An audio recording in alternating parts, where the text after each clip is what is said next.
On PC and mobiles, I will show you in a few moments how to join Hidro Discord server. It's the same method on both PC and mobiles. For this, we will open a browser on your PC or mobile, can be whichever. In my case, I will use Microsoft Edge. Now click on URL bar and type this URL to be able to join this Discord server.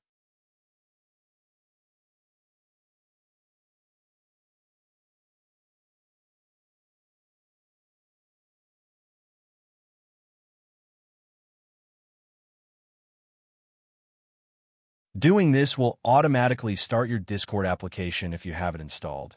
Then click Join, and you will have access to the Discord server.